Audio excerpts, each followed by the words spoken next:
No one in the galaxy thought humans would ever successfully settle an alien world. They were too primitive, too barbaric, too inferior. But humans would soon prove the doubters wrong, even if it killed them. Captain James Hawkins gripped the command console of the UES Odyssey. 452 human lives, 250 light-years from home.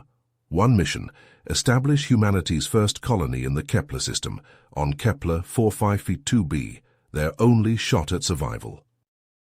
But the galaxy had other plans.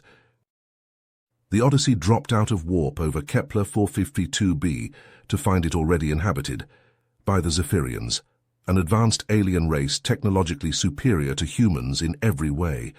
They observed humanity's conflicts and violence from afar for centuries. They were not impressed. Captain Hawkins had to convince the Zephyrians to let humans settle on 452b peacefully, had to prove humans had changed, that they deserved a chance, had to secure humanity's future among the stars. He set up a meeting with the Zephyrian leader, Ambassador Zorax. One meeting to decide the fate of 452 humans and humanity's place in the galaxy. Hawkins took a deep breath and hailed the ambassador's ship. The lives of his crew and the future of his species hung in the balance.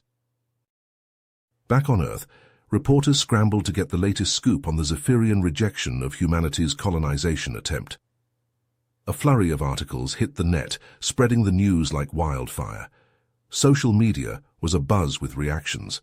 Some expressed sadness and disappointment that the Kepler mission failed.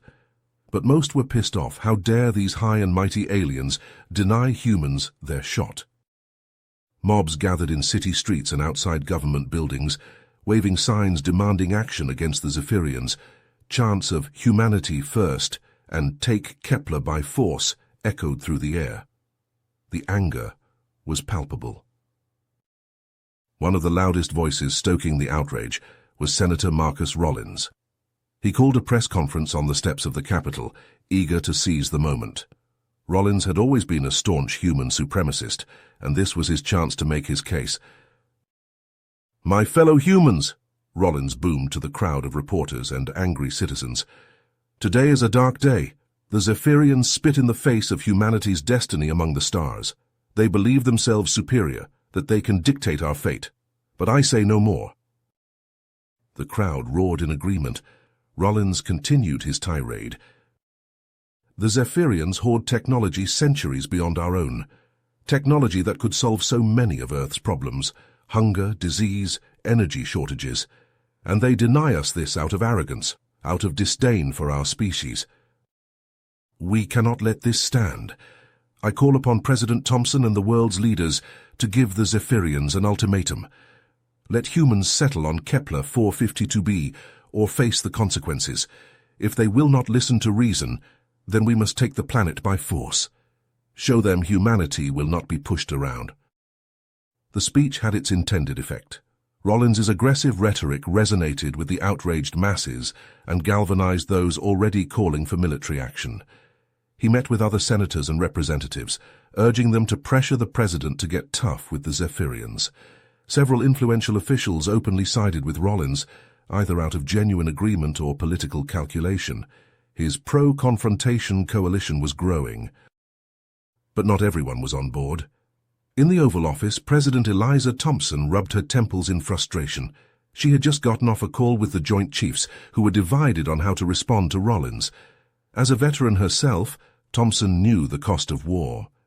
Even if humans could take Kepler 452b, which was doubtful against the Zephyrians' superior tech, was it worth the bloodshed? The loss of life on both sides over a place to live? She believed in humanity's right to expand to the stars, but not like this. Not through force and aggression. That would only prove the Zephyrians' low opinion of humans correct. There had to be another way. Thompson's gaze settled on a framed photo on her desk. It showed her shaking hands with Captain Hawkins at his appointment ceremony, the first hand-picked commander of the Kepler mission. If anyone could salvage this mess, it was him. She punched in the quantum entanglement comlink to the Odyssey. "Get me Hawkins." The captain's face materialized on screen. He looked haggard but determined. Thompson filled him in on the deteriorating situation on Earth and Rollins' drumbeat for war. "Captain, I need you to find a diplomatic solution and fast," Thompson said. "Win over the Zephyrians, get them to see that we come in peace. That cooperation between our species is in everyone's interest. You're our best hope for resolving this crisis without bloodshed." "I won't let you down, Madam President," Hawkins replied. "My crew and I will find a way." As the call ended, Hawkins stared out at the curvature of Kepler 452b. Somewhere down there were the Zephyrians, the key to his people's future, but with the pressure rising and Rollins spoiling for a fight, he knew the clock was ticking. If diplomacy failed again, then war could be inevitable, and that was not the first contact he wanted to make. Captain Hawkins wiped the sweat from his brow as he trekked through the remote Zephyrian canyon with his exploration team. The sun beat down mercilessly, but they pressed on, scanning the area for any signs of the aliens' advanced technology. Hawkins knew that understanding Zephyrian culture and capabilities was key to winning them over. Suddenly, Lieutenant Zhang called out from up ahead, "Captain, I'm picking up strange energy readings from that cavern." Hawkins hurried over, pulling out his own scanner. The device beeped frantically as he waved it at the cave entrance. "You're right. I've never seen readings like this before." Cautiously, the team ventured inside, flashlights cutting through the gloom. As they rounded a bend, they stopped short at the sight before them. A group of Zephyrian scientists bustled about a large, pulsing orb of blue energy hovering in the center of the cavern. Cables and wires ran from the orb to various pieces of advanced-looking equipment. The lead Zephyrian, a tall, gray-skinned alien with piercing violet eyes, whirled to face them. "Who are you? What are you doing here?" he demanded. Hawkins stepped forward, hands raised placatingly. "I'm Captain James Hawkins of the UES Odyssey. We mean no harm. We're here on a peaceful mission to establish relations between our species." The Zephyrian snorted derisively. "Humans, your kind are not welcome on Kepler 452b. Leave now before I have you removed by force." Hawkins stood his ground. "Please, we only wish to understand your people better, to find common ground between us. Surely there is no need for hostility." "I am Dr. Zylox, lead scientist on this project," the alien said coldly. "And I have no interest in finding common ground with a primitive, warlike species like yours. Now go before—" A sudden flare from the energy orb interrupted him. Alarms blared as the light pulsed erratically, growing brighter and more unstable by the second. Zephyrian scientists scrambled about in a panic, shouting in their native language. "Dr. Zylox, what's happening?" Hawkins asked, eyes fixed on the dangerous-looking orb. "The energy source is destabilizing," Zylox snapped, frantically adjusting settings on a nearby control panel. "We're trying to contain it, but—" Another violent pulse rocked the cavern. Hawkins studied the fluctuating readings on his scanner, a look of recognition crossing his face. "This energy signature. I think I've seen something like it before." Zylox rounded on him. "Impossible. This technology is far beyond your comprehension." "No, I'm serious," Hawkins insisted. "Our scientists have been studying an anomaly with a similar energy pattern back on Earth. They've been working on stabilization techniques." The Zephyrian scoffed. "As if humans could have anything to contribute to—" A particularly violent surge from the orb sent sparks flying, singeing Zylox's lab coat. He cursed, struggling to regain control. Hawkins locked eyes with the alien scientist. "Dr. Zylox, I know you have no reason to trust us, but right now it looks like you could use all the help you can get. Let us work together on this. Combine our knowledge. We might just have a solution." Zylox hesitated, pride warring with desperation on his angular features. Finally, as another shockwave rippled through the cave, he relented. "Fine, but if you make things worse, I'll personally throw you off this planet myself." Hawkins nodded, already pulling up the stabilization protocols on his scanner. "Understood. Zhang, Nakamura, you're with me. The rest of you, assist the Zephyrian team however you can." As the human and alien scientists worked side by side to contain the volatile energy, A grudging respect began to grow between them. Hawkins marveled at the elegance of Zephyrian equations, while Xylox found himself surprised at the humans' innovative approaches to problem-solving. Days blurred together as they labored tirelessly, fine-tuning containment fields and recalibrating equipment. Slowly but surely, the energy orb stabilized, its pulsing evening out into a steady, controlled hum. Xylox stepped back, exhaustion and relief etched onto his face.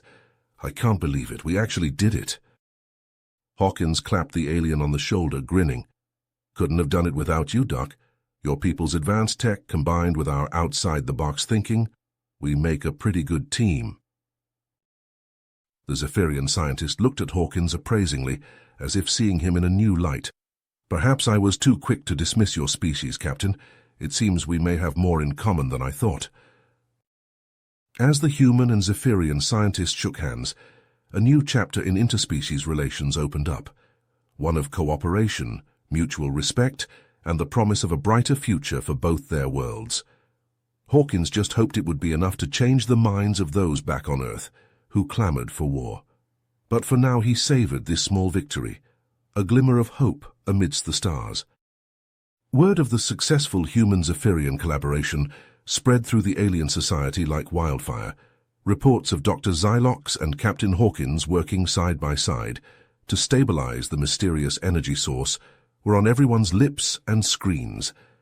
The unprecedented cooperation between the two species sparked a heated debate that divided the Zephyrians. Ambassador Zorax found himself at the center of the controversy. He paced in his office, his brow furrowed as he watched the latest news feed. The humans had indeed proven useful in averting the energy crisis, he had to admit. But could one instance of helpfulness outweigh centuries of observing humanity's violent tendencies? He wasn't so sure. "Ambassador, you have a visitor," his aide chirped from the doorway. "Dr. Xylox is here to see you." Zorax tensed. It was no secret that the esteemed scientist had become the most vocal advocate for the humans. "Very well, send him in," Zorax sighed. The door slid open, and Xylox strode in, his lab coat billowing behind him. "Ambassador, I hope you've seen the latest reports from the energy lab." "I have," Zorax replied evenly. "And while I acknowledge the humans' contributions, I still have my doubts about their intentions." Xylox shook his head. "Zorax, I was just as skeptical as you, but then I saw them in action. Their ingenuity, their adaptability. They could have easily withheld their assistance, but they didn't. We are more alike than I ever imagined." He leaned forward, eyes intense. "Think of the potential, Ambassador. If we let go of our prejudice and embrace the humans as allies, there is no limit to what our two civilizations could achieve together." Zorax held up a hand. "Enough, Doctor. I admire your optimism, but the risks far outweigh the benefits. How can we trust a species with such a bloody history? No, it's best if they find some other world to settle."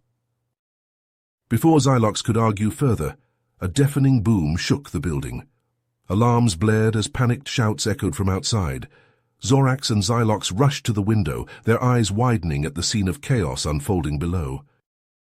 Strange ships filled the sky, raining down laser fire on the Zephyrian city. Buildings crumbled as the streets erupted in flames. The Zephyrian defenses tried to regroup, but they seemed no match for the surprise attack. "By the stars, what's happening?" Zorax gasped. Xylox tapped at his wrist communicator, holographic readings glowing in the air. "Unknown vessels, not Zephyrian or human. They're targeting our infrastructure, our defenses. We're being invaded." Zorax tried to calm the Zephyrian fleet, but the signals were jammed. Reports filtered through of the attackers breaching the city perimeter, their ground troops bearing down on the central plaza. Fear gripped Zorax as he realized the terrible truth. For all their technological prowess, the Zephyrians were being overwhelmed by a superior force, and there was no one to help them. Or so he thought. A new ship roared into view, human letters emblazoned on its hull. UES Odyssey. It wove through the chaos, pulse cannons blazing as it engaged the enemy fighters. On the ground, Captain Hawkins led his crew in a fierce counterattack against the invaders. They moved with a fluid precision that belied their primitive image, their tactics adapting on the fly to a threat they couldn't have anticipated. Zorax and Xylox watched in awe as a human strike team flanked a squadron of the aliens, later identified as the Car, drawing their fire away from a trapped group of Zephyrian civilians. Hawkins himself charged into the fray, his plasma rifle flaring as he put himself between the Car and their would-be victims. As the battle raged around them, Zorax felt a strange mix of disbelief and humility. These humans, who he had dismissed for so long, were risking everything to defend a city and a people not their own. They fought with a bravery and selflessness that shook him to his core. In that moment, something fundamental shifted in Zorax's perception. The humans were far more than the barbarians he had assumed them to be. They were staring down overwhelming odds, standing up for what was right even when the fate of their own colony was up in the air. Grabbing a blaster from his desk, Zorax turned to Xylox with a newfound determination. "Come, Doctor. If the humans can fight for us, the least we can do is fight beside them." Together, the ambassador and the scientist dashed into the battle-scarred streets. As shots zipped past and human and Zephyrian voices rose together in defiance against the Car, Zorax realized that his view of humanity would never be the same. And perhaps, just perhaps, their presence on Kepler 452b wouldn't be a curse, but a blessing in disguise. The smoke cleared over the battle-scarred streets of the Zephyrian capital. Captain Hawkins lowered his plasma rifle, the barrel still glowing hot from the firefight. Around him, the human and Zephyrian forces swept through the rubble, tending to the wounded and securing the area. The surprise attack by the Car had left the city reeling, but it had also forged an unlikely alliance between two once distrustful species. Ambassador Zorax strode through the ruins, his robe singed and tattered. He approached Hawkins with a look of gratitude and newfound respect. "Captain, I owe you and your crew a great debt. Your bravery and selflessness today have shown me the true nature of humanity. I was wrong to judge your species so harshly." Hawkins clasped the Zephyrian's hand firmly. "We're all in this fight together now, Ambassador. The Car threat affects us all, and we'll stand by your side to face it head-on." Zorax nodded solemnly. "Indeed, it's clear now that the Zephyrians cannot stand alone against this enemy. We need allies, and I can think of none better than the humans who fought so valiantly for us today." He turned to address the gathered crowd of Zephyrians and humans. "In light of recent events, and the undeniable valor displayed by our human friends, I propose a formal alliance between our two civilizations. Together, we can face the Car threat and secure a peaceful future for both our worlds." The crowd erupted in cheers and applause. Dr. Xylox stepped forward, his eyes shining with pride. "I second the ambassador's proposal. The humans have proven themselves worthy partners, and our combined knowledge and resources will be a force to be reckoned with." In the days that followed, the Zephyrian Council convened to discuss the proposed alliance. The debate was intense, but the overwhelming evidence of human bravery and the looming Car threat swayed even the most skeptical members. In a historic vote, the Council approved the alliance and granted humans permission to establish a colony on Kepler 452b. As the news spread, the human and Zephyrian scientific communities buzzed with excitement. Joint research teams were formed, combining the best minds from both civilizations to develop cutting-edge technologies and strategies to counter the Car. Advanced shield generators, quantum-entangled communication systems, and AI-enhanced battle simulations were just a few of the breakthroughs that emerged from the collaboration. Captain Hawkins found himself at the center of the growing partnership. Hailed as a hero by both humans and Zephyrians, he was appointed as the official liaison between the two races. He worked tirelessly alongside Ambassador Zorax to strengthen the bonds of friendship and cooperation, coordinating joint military exercises and overseeing the establishment of the human colony. On Earth, news of the alliance and the impending Car threat sent shockwaves through the population. President Thompson's diplomatic approach, once criticized by some as weak, was now lauded as a stroke of genius. The public rallied behind her leadership, united in the face of a common enemy. Senator Rollins, faced with the undeniable success of the peaceful collaboration, found himself in a difficult position. His aggressive stance had won him support in the past, but now it seemed out of touch with the new reality. In a surprising move, he publicly endorsed the alliance, pledging his support to the war effort against the Car. As the human colony on Kepler 452b began to take shape, a sense of hope and determination filled the air. Human and Zephyrian families worked side by side, building homes, schools, and community centers. Children of both species played together in the streets, their laughter a symbol of the bright future they were creating. Captain Hawkins stood on a hilltop overlooking the growing settlement, a smile tugging at his lips. The journey that had brought him to this moment had been filled with challenges and uncertainties, but now, seeing the two civilizations united in common cause, he knew it had all been worth it. He thought back to the early days of the mission, the doubts and fears that had plagued him. But through the trials and triumphs, the humans and Zephyrians had forged an unbreakable bond. They had proven that cooperation and understanding could bridge even the vastest of differences. As he watched the sun set over the horizon, painting the sky in brilliant hues of orange and purple, Hawkins felt a sense of calm wash over him. The road ahead would not be easy, and the Car threat loomed large on the horizon. But with the strength of their newfound alliance, he knew that humans and Zephyrians would face whatever challenges the universe threw their way, together. You have reached the end of the story. If you enjoyed this story and want to support me, please leave a like and subscribe to my channel. And for every comment that says, "I liked the story," I will heart every single one of them. Thank you for your time.